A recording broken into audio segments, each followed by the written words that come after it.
The 1980s. On field, the 80s didn't see much first 11 success. They did manage to finish runner-up in the sub-district grand final in 85 and lost a semi in 86. Tim Cashmore was captain of the club for 5 years in the 80s. In 1991, he wrote his story of Sorrento Cricket Club, and I'll share that with you now. Tim says it's people that make traditions and memories of any sporting club. Sorrento Cricket Club has been a mighty club. Its people, either individually or collectively, stand out in his memory, and he'd like to describe some of them now. Graham Burt, Bertie or Goslow, the astute one. Master tactician, he would pick off the best bowlers, a great judge of a run and a great placer of the ball. His no-turn off breaks looked so tantalising, yet I saw him embarrass so many batsmen because he could land the ball on a 5-cent piece. Russell Scott, at his best he was terrifying, at his worst he was bloody terrifying. Feared by all opposition, feared sometimes by his own players. He was a great competitor. In my first year, I took what I thought was a great catch, for me, off Russell's bowling in second slip. Russell came down and patted me on the head and walked off. 2 balls later, I put down a real hard one. Brendan Davin started to laugh. Russell, whose follow-through was somewhere near the batsman, yelled, "Jesus Christ, get that effing idiot out of there."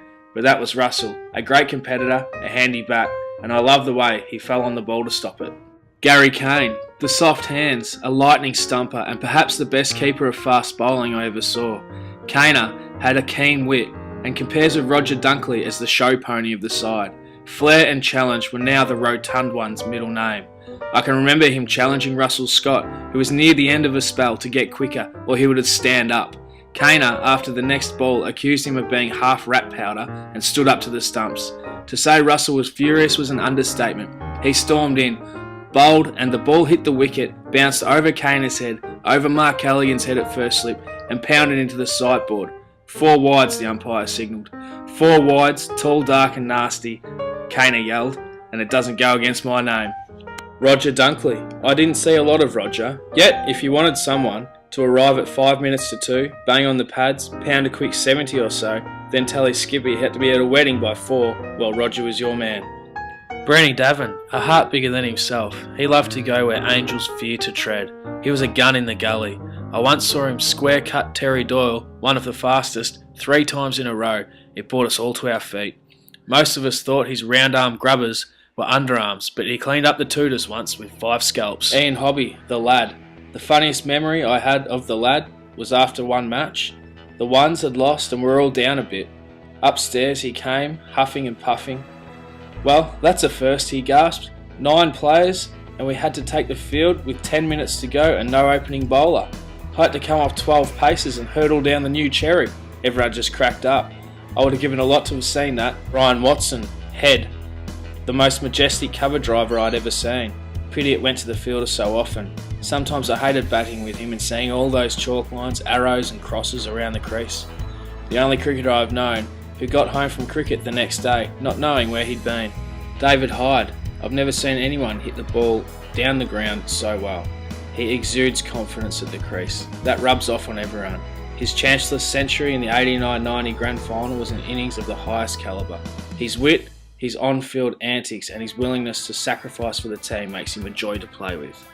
Morgo. If the club was one person, one body, Morgo would be that heart. He literally bleeds for Sorrento. The only man silly enough to field that close to the bat, he'd put more value on his wicket than some of the coastal blocks in Portsea. I always respected Morgo. He would do anything to win, yet he would be the first to make sure the barrel is chilled and the opposition had beers in hand. What was on the field was never taken off. Danny Morks, the up-front man who still had a lot to learn about the LBW law. They're not always out when you hit them on the pads. His spinners are spiteful. There's Jeff Wilson's loopy leg spinners. Brian Wiggins' will to win. David Crode's wild-eyed stare when patrolling the covers. Glenn Sherlock, who made the best 50 I'm ever likely to see. John Wilson, whose cricket knowledge should be published and who came back in the middle age to be the best medium pacer I've ever played with. Mitchell Woods, who fearlessly took down Pearsdale's Steph Cottrell. Now I come to a collective memory. Cricket is a team game. To be associated, let alone to captain the 89-90 premiership side, was the highlight of my sporting life. I've played with and against many teams over my 20 years of first 11 cricket. Never have I witnessed a side so willing to give up and willing to sacrifice for each other. Never have I played with a side with so much determination and character, each member contributing to the whole.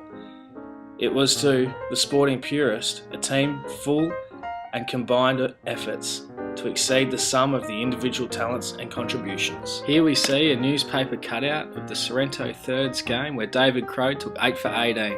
Even more interesting though is Sorrento were in trouble at 6 for 35, but Ian Hobby and Jeff Jessup dug in for a huge partnership to get the Sorrows over the line. David Crowe made his first 11 debut in the 80s after progressing through the juniors and into lower grades. The Crowe family, residents of Sorrento for over 100 years, David, the eldest of 3, was born at the Dramana B&H. He attended the Sorrento Primary School and Dramana Tech. He became an apprentice builder. According to Dickie King, David is the fiercest 50-something-year-old cricketer playing anywhere. Once he gets the ball in his hands, the jaws of life would struggle to remove it. His best bowling was 8 for 18 versus Rye. The first 5 were for 1, a wide. He played in the 89-90 third 11 flag under Roy Schmidt. David has served upwards of 15 years on the committee. David started in the under-16s as a 13-year-old and hasn't missed a season since.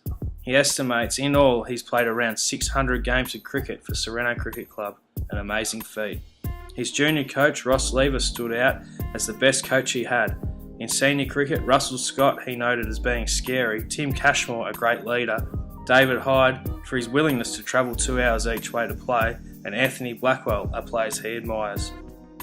David is a life member at Sorrento Cricket Club, which he received in 2003, probably well overdue. It shows how highly those awards are rated at Sorrento Cricket Club.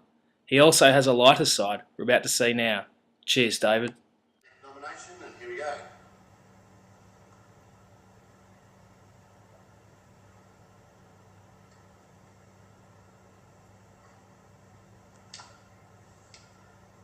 I'd like to nominate my brother Andrew Crowe and Mr. Trevor Garvey, and not such a small class, Trevor.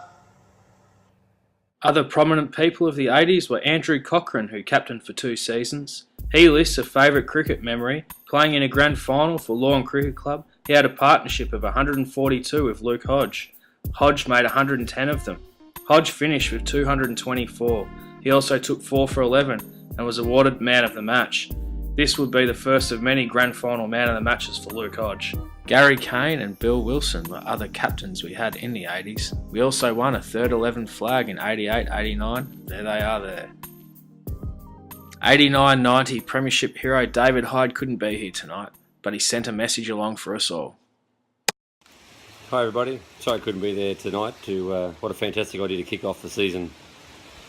Cherish all those long memories of the club, those special tales and stories, and no doubt over time they get so much better, and even after a few beers, isn't that right, Cheryl? I was fortunate enough to play with a fantastic group of blokes. We had a wonderful time, heap of fun, and let's hope this season brings home another first 11 flag. Have a good night everybody, and cheers to Sorrento.